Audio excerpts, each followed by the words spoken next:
I've had this Lego library sitting on my shelf for a while, and today felt like the right day to finally build it. No special occasion, just one of those afternoons where I wanted to make something but didn't have the energy to plan anything. That's the thing about being someone who's always doing creative work. I love what I do, but sometimes, by the end of the week, I'm completely out of ideas. I'll sit down with a table full of supplies and just stare at them. I want to make something, but my brain's fried from all the decisions that go into creative work.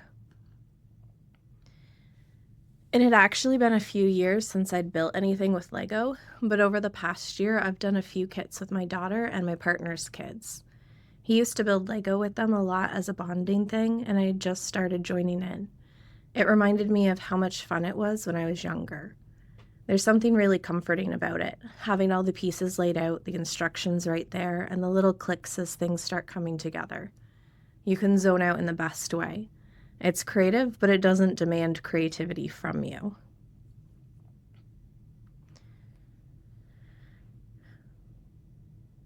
And that's been my go-to lately, structured creativity.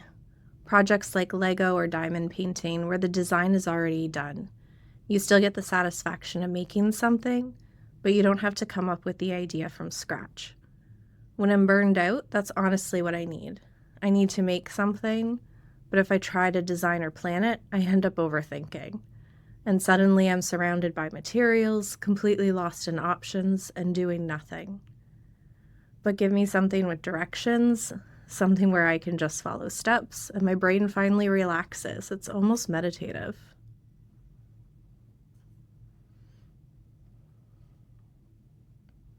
This little library felt like the perfect fit for me. Between teaching, reading, and constantly being surrounded by books, a Lego library just made sense. I even tried to make the little minifigure look a bit like me. It already had the glasses, but I'll change up the hair.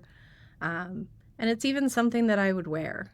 It's funny how adding that tiny bit of personalization makes it feel more like your project, even though you're following directions the whole time. Creative burnout sneaks up in strange ways. For me, it's not that I stop liking creative work, it's that I stop having the energy to think about what to do next. The blank canvas part, the endless possibilities, starts to feel more stressful than exciting. That's why I've started leaning into these small guided projects. It's still creative, but it's contained. I get to make something, but someone else has already handled the hard part. The concept, the instructions, the what and the how. I just get to do. And sometimes that's exactly what I need, a way to keep creating without constantly inventing.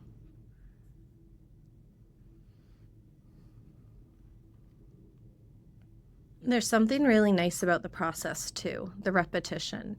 You find the next piece, place it, move on. It's structured, but there's still enough flexibility that it feels satisfying. And honestly, I think part of the appeal is that it's mistake-proof. If something doesn't fit, it's not a creative crisis, it's just the wrong piece. You take it off, check the manual, and fix it. It's straightforward in a way most creative projects never are.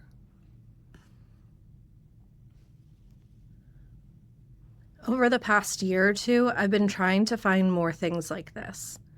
Projects that let me make something without having to decide every detail. It's a nice balance between creativity and rest. Because sometimes, when you're too tired to design something new, the choice isn't between making or not making. It's between giving yourself a structured outlet or getting stuck in the loop of trying to think your way back to inspiration. And for me, having directions, whether it's Lego, a diamond painting, or a small embroidery kit, takes away that pressure and just lets me enjoy the making part again. The funny thing is, doing projects like this actually helps get me back to bigger stuff. After finishing something simple and structured, I usually feel more ready to start something creative that's my own again.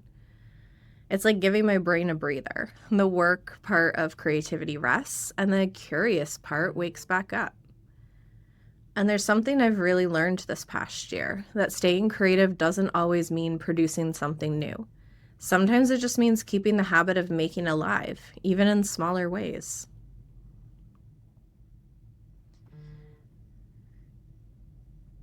This set turned out great. All the tiny details, the shelves, the books. I'll probably put it somewhere in my library once I reorganize my bookshelves. It'll fit right in. There's something funny about having a Lego version of your favorite place, a little reminder of what I love about stories and design and making things. I think what I like most about projects like this is that they make creativity feel simple again.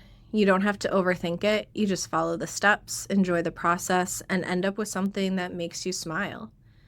So that's my little Lego library build. Low pressure, satisfying, exactly the creative rest I needed. If you have a go-to project or activity that helps you reset when you're feeling burned out, I'd love to hear about it in the comments. Maybe it's something structured like this, or maybe it's completely different. Thanks for watching, and I'll see you in the next video.